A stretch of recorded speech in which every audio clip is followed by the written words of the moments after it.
Você já se sentiu preso em uma vida que não era sua? Já tomou uma decisão no calor da dor, apenas para descobrir que o pesadelo estava apenas começando? A história de hoje é sobre Ana Clara, uma mulher que, após uma tragédia, buscou um recomeço. Mas o refúgio que ela encontrou escondia um veneno lento e silencioso. Prepare-se para uma trama de segredos de família, onde uma conversa sussurrada na cozinha pode ser a diferença entre a vida e a morte. O que você faria se descobrisse que as pessoas que deveriam te proteger são as que mais te ameaçam? Ana Clara cresceu com o cheiro de terra molhada e o sonho de se tornar enfermeira na cidade grande, filha única de Ronaldo, um homem bom, mas que se perdeu na cachaça após a morte prematura de sua esposa. A chegada de Sílvia, a madrasta, mudou tudo.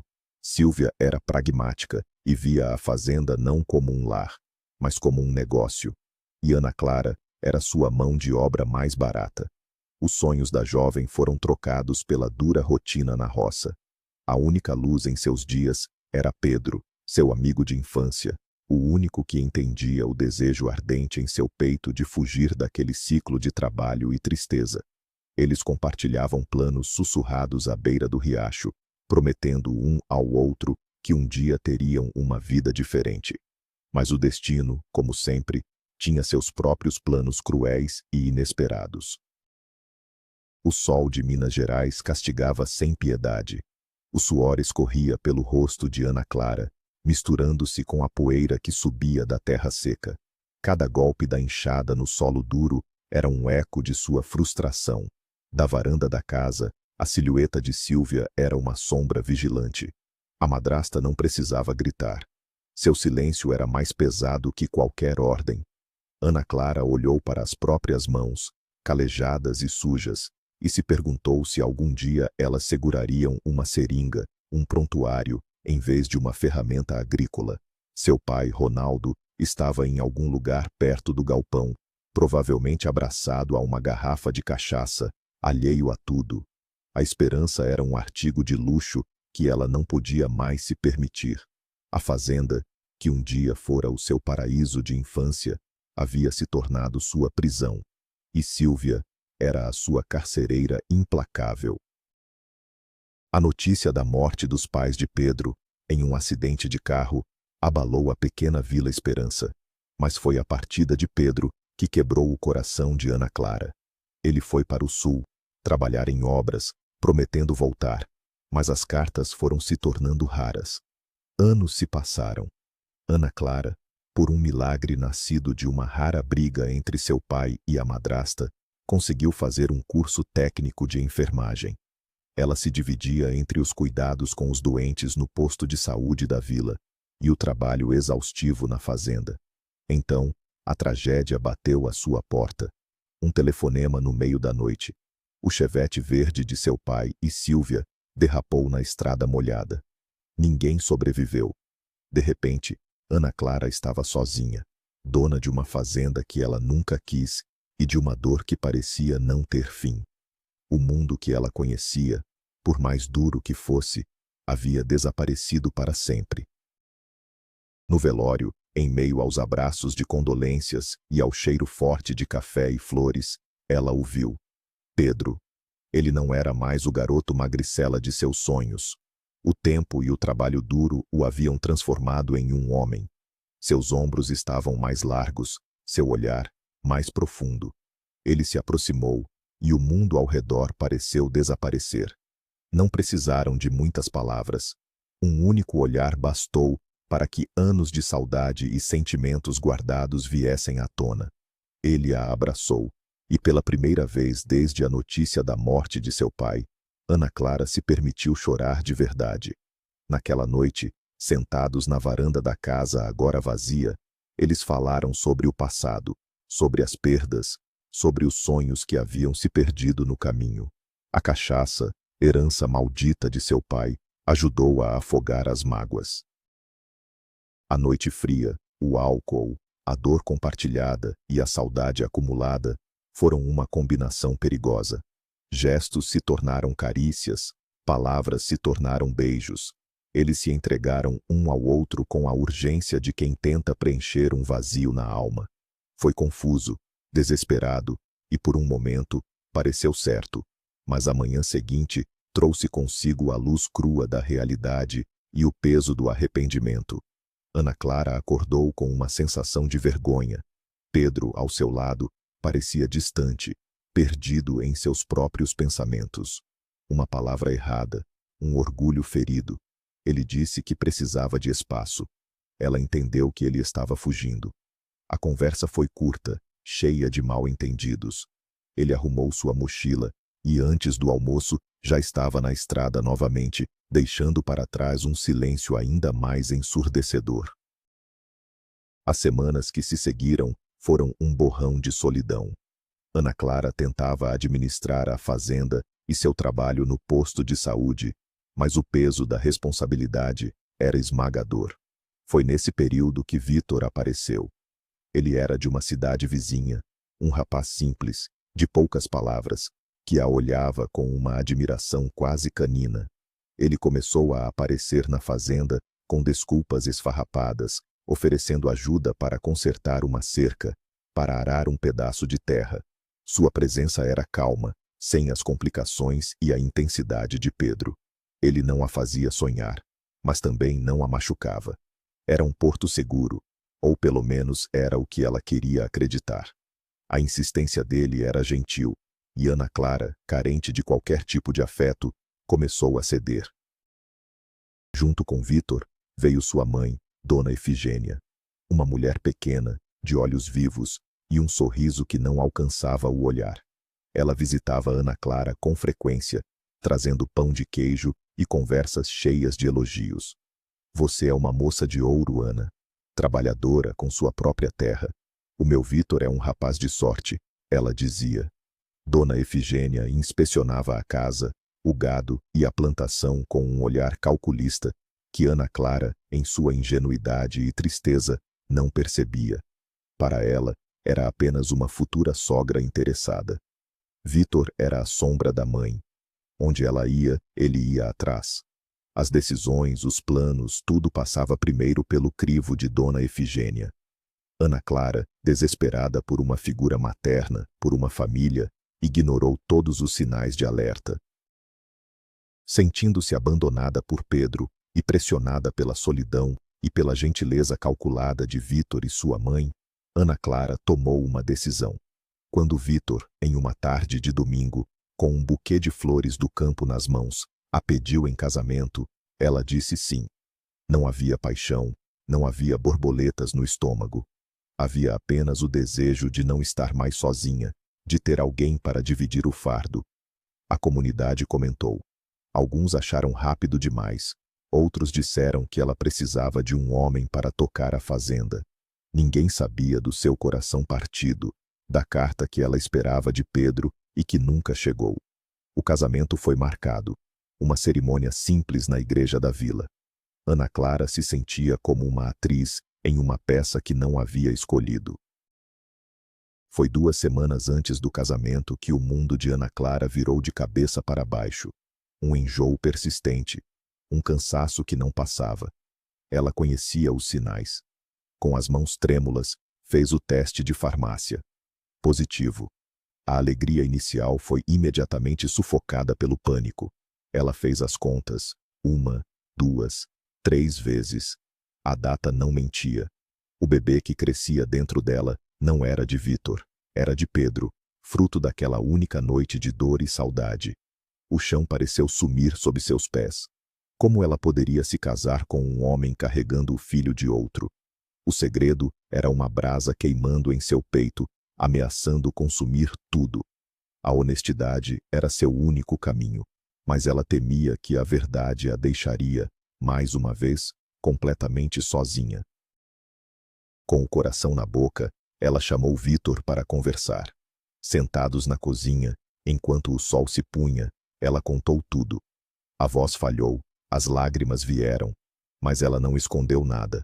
Falou sobre Pedro, sobre a gravidez, sobre seu medo. Vítor ouviu em silêncio, o rosto uma máscara impenetrável. Quando ela terminou, ele apenas disse: Preciso falar com minha mãe. Ele saiu, deixando Ana Clara sozinha com o som do próprio coração descompassado. Horas mais tarde, ele voltou. Seus olhos estavam frios. Minha mãe e eu conversamos. Ele disse mecanicamente: nós vamos seguir com o casamento. Vamos criar essa criança como se fosse nossa. Ninguém precisa saber. O alívio de Ana Clara foi manchado por uma estranha sensação de desconforto. A decisão não pareceu vir dele, mas de sua mãe. O casamento aconteceu como planejado. Ana Clara usou um vestido emprestado e um sorriso que não sentia. Vítor mal a tocou durante a cerimônia. Dona Efigênia, agora sua sogra oficial, se mudou para a fazenda no dia seguinte, para ajudar a noiva grávida, como ela dizia a todos. E foi então que a doença começou. Os enjoos matinais se tornaram um tormento que durava o dia inteiro. Uma fraqueza terrível tomava conta de seu corpo, tornando impossível até mesmo sair da cama. É normal na gravidez, minha filha. Cada mulher reage de um jeito, dizia Dona Efigênia, enquanto lhe trazia chás de ervas com um cheiro estranho e amargo. Beba tudo, vai te fazer bem. Ana Clara, confiando na experiência da mulher mais velha, bebia. Mas a cada gole, ela parecia piorar. Os dias se transformaram em um pesadelo febril. Ana Clara perdeu peso. Sua pele ficou pálida, os olhos, fundos. O médico da cidade vizinha dizia ser um caso severo de hiperêmese gravídica. Receitou vitaminas, mas nada adiantava. Vítor agia como se nada estivesse acontecendo. Passava os dias na roça e as noites em frente à televisão, indiferente ao sofrimento da esposa. Era Dona Efigênia quem cuidava de tudo. Ela preparava todas as refeições de Ana Clara, separadamente. Comida forte te faz mal. Você precisa de algo leve. Ela insistia, servindo sopas e caldos que tinham sempre aquele mesmo fundo amargo. Ana Clara começou a sentir um medo primitivo, uma sensação de que algo estava terrivelmente errado. Mas sua mente, enfraquecida pela doença, não conseguia conectar os pontos. Em uma tarde abafada, sentindo-se um pouco melhor, Ana Clara decidiu se levantar. Ela caminhou lentamente até a varanda dos fundos, onde o ar fresco parecia mais leve. Deitou-se na rede, fechou os olhos, e o cansaço a venceu. Ela não dormiu profundamente, ficou em um estado de sonolência, ouvindo os sons da casa. Foi quando ouviu as vozes de Vítor e sua mãe na cozinha, que ficava logo atrás da parede da varanda. Eles falavam baixo, achando que ela estava dormindo no quarto. Você não trouxe a erva mais forte, Vítor? A voz de Dona Efigênia era um sibilo venenoso. Essa que estou usando é muito lenta. A gente precisa resolver isso logo, principalmente agora que eu soube que aquele tal de Pedro voltou para a vila. O corpo de Ana Clara gelou. Erva? Resolver isso? Pedro voltou. O coração de Ana Clara batia tão forte que ela temia que eles pudessem ouvi-lo. Ela prendeu a respiração, forçando-se a escutar. Mãe, isso é perigoso. A voz de Vítor era fraca, hesitante. Perigoso é esse bastardo nascer e o pai dele vir atrás dos direitos. Ou pior, a Ana Clara resolver contar a verdade para ele. Você quer perder essa fazenda, essa vida boa? Eu não quero voltar para nossa casinha caindo aos pedaços. Agora vá buscar a erva que a comadre Zefa me indicou. Com uma dose mais forte, em poucos dias teremos um acidente. Um aborto espontâneo, coitadinha. Todos ficarão com pena da noiva doente. O horror paralisou Ana Clara. O chá, a comida, a doença. Não era natural, era veneno. Eles estavam tentando matar o seu bebê. E Vítor, seu marido, era cúmplice. A adrenalina cortou a fraqueza como uma faca. O instinto de mãe, o instinto de sobrevivência, gritou mais alto que o medo. Ela precisava fugir. Agora. Com um cuidado infinito, ela se levantou da rede. Cada rangido do assoalho de madeira era um trovão em seus ouvidos. Ela ouviu o som da caminhonete de Vítor ligando. Era sua chance. Descalça, vestindo apenas a camisola que tinha no corpo, ela correu. não para a estrada principal, mas para os fundos da propriedade, em direção ao riacho, ao caminho que levava à casa da única pessoa que poderia ajudá-la. Ela correu pela plantação de milho, os pés feridos pelos galhos secos, o ar faltando em seus pulmões. Ela não estava apenas fugindo deles, estava correndo para salvar a vida de seu filho, correndo em direção a Pedro. Ela chegou à pequena casa de Pedro parecendo um fantasma, pálida, suja, com os olhos arregalados de pavor. Ele estava na varanda, consertando uma ferramenta, e ficou paralisado ao vê-la. Ana, o que aconteceu? Você está doente? Ele perguntou, correndo ao seu encontro. Ela não conseguiu falar. Apenas desabou em seus braços, soluçando, tremendo incontrolavelmente. Ele a levou para dentro, sentou-a no sofá e lhe deu um copo de água. As palavras saíram atropeladas, em meio a soluços, uma torrente de horror e traição. Ela contou sobre o casamento, sobre a gravidez, sobre o veneno nos chás, sobre a conversa que ouvira. Contou que o filho era dele. Pedro ouvia, seu rosto se transformando de confusão para choque, e depois para uma fúria fria e aterrorizante que Ana Clara nunca tinha visto. Quando Ana Clara terminou, o silêncio na sala era pesado. Pedro se levantou e começou a andar de um lado para o outro, como um animal enjaulado. Eles tentaram. Ele não conseguia terminar a frase. Ele socou a parede, um som surdo que fez Ana Clara se encolher. Então, ele parou na frente dela, ajoelhou-se e segurou seu rosto entre as mãos. Seus olhos, antes cheios de raiva, agora transbordavam de uma dor imensa. Me perdoa, Ana. Eu fui um idiota, um covarde. Eu nunca deveria ter te deixado sozinha. Naquele momento, não havia mais espaço para orgulho ou mal-entendidos. Havia apenas a urgência de protegê-la, de proteger o filho deles. Ninguém vai mais tocar em você. Eu juro, ninguém. Ele disse, a voz embargada pela emoção. Pedro não era mais um garoto impulsivo. Os anos fora o ensinaram a pensar antes de agir. Sua primeira reação foi ir até a fazenda e acertar as contas com Vítor. Mas ele sabia que a violência não resolveria nada. Eles precisavam de provas. Ele se lembrou de um amigo de infância, Tiago, que havia se tornado policial em Belo Horizonte e estava passando uns dias na vila. Ele pegou o celular. Tiago, preciso da sua ajuda. É um assunto de vida ou morte. Ele explicou a situação em poucas palavras. Tiago, mesmo de folga, entendeu a gravidade. Não faça nada, Pedro. Não deixe que eles saibam que ela fugiu. Mantenha-a segura. Eu sei o que fazer. Preciso de um mandado, mas posso conseguir um jeito de acelerar as coisas. Eles deixaram rastros. Eles sempre deixam. O plano era arriscado. Eles precisavam que Vítor e Dona Efigênia não desconfiassem de nada. Pedro pediu a uma vizinha de confiança para ligar para a fazenda, dizendo que Ana Clara tinha passado mal no posto de saúde e que o médico a mandou para o hospital na cidade para fazer exames, e que ela ficaria lá em observação. Era a desculpa perfeita para a sua ausência. Enquanto isso, Tiago usou seus contatos para agilizar um mandado de busca e apreensão. A suspeita era de tentativa de homicídio.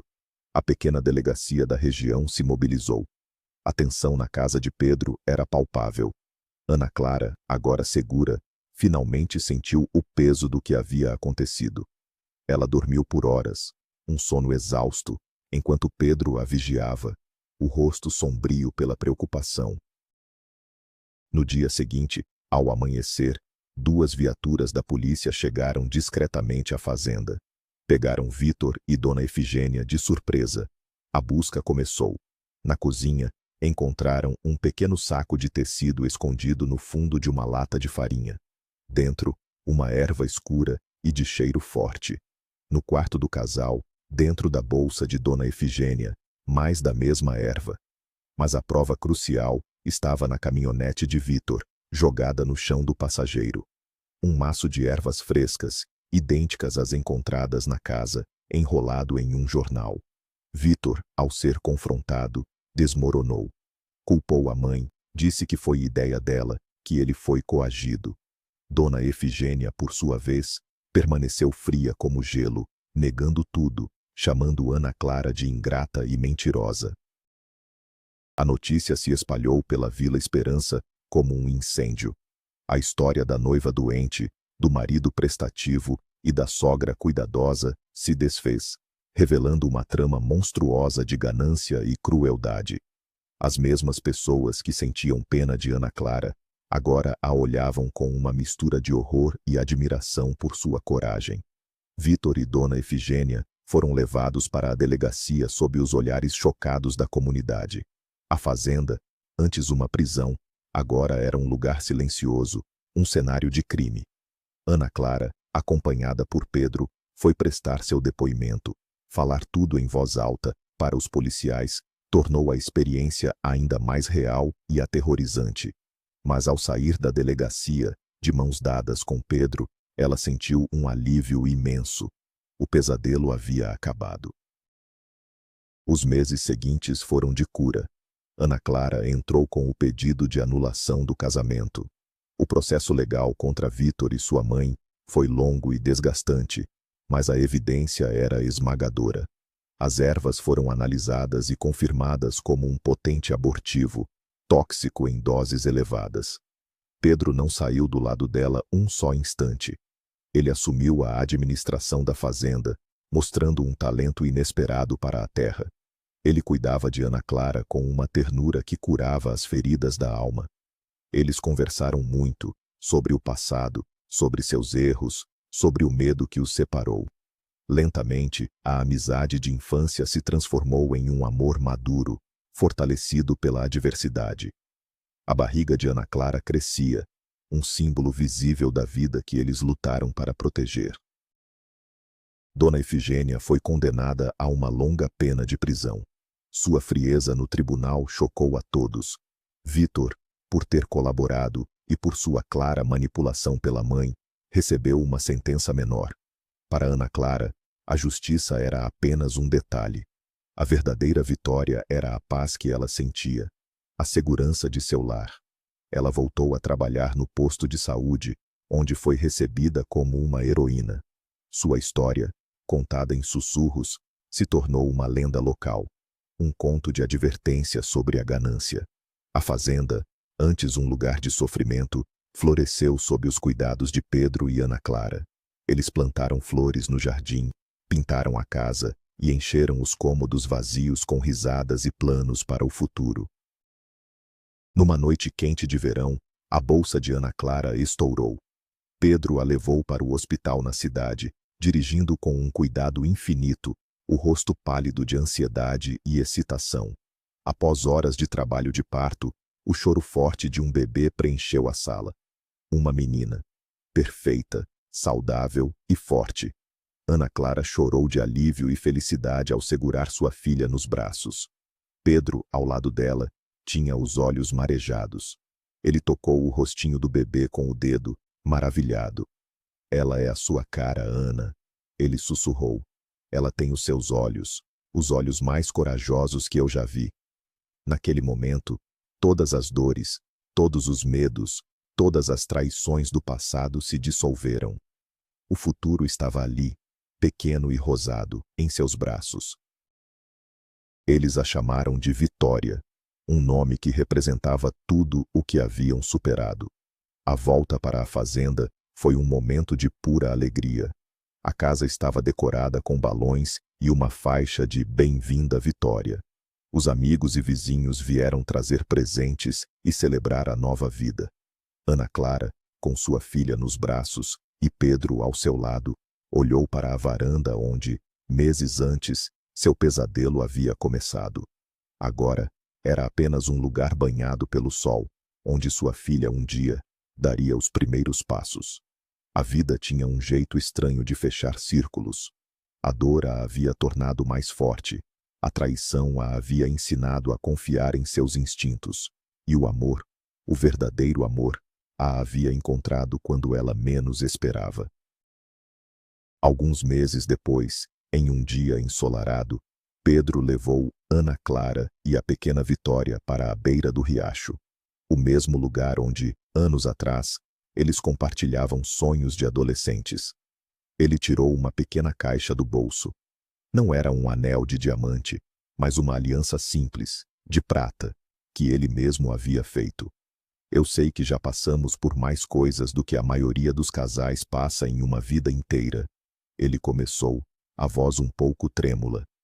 E eu sei que falhei com você uma vez, mas eu prometo, Ana, passar o resto da minha vida te provando que meu lugar é ao seu lado e ao lado da nossa filha. Casa comigo, de verdade desta vez. As lágrimas que escorreram pelo rosto de Ana Clara desta vez eram de pura felicidade. Ela olhou para o homem à sua frente, o amigo de infância, o protetor, o pai de sua filha. Ela olhou para a pequena Vitória, que dormia tranquilamente em seu colo. A resposta era a coisa mais fácil e certa do mundo.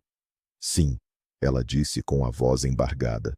Sim, eu caso com você. Ele colocou a aliança em seu dedo. Era um ajuste perfeito. O casamento deles não foi uma grande festa, mas uma celebração íntima com as pessoas que realmente importavam. Uma promessa feita não por desespero ou solidão, mas por um amor que havia sido testado pelo fogo e saído mais forte. Anos mais tarde, a fazenda era um lugar vibrante. A risada de Vitória ecoava pelo quintal, enquanto ela corria atrás das galinhas, com seu irmão mais novo, Lucas, tentando acompanhá-la. Pedro se tornou um líder na comunidade agrícola, respeitado por sua honestidade e trabalho duro. Ana Clara continuou sendo a enfermeira amada da vila, cuidando de todos com a mesma compaixão que um dia salvou a si mesma. Às vezes, à noite, sentada na varanda com Pedro, ela se lembrava do passado. As cicatrizes ainda estavam lá, mas não doíam mais.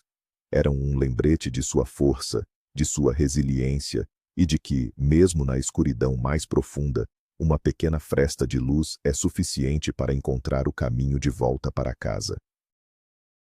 A história de Ana Clara nos ensina que a família nem sempre é definida pelo sangue, mas pela lealdade, pelo cuidado e pelo amor.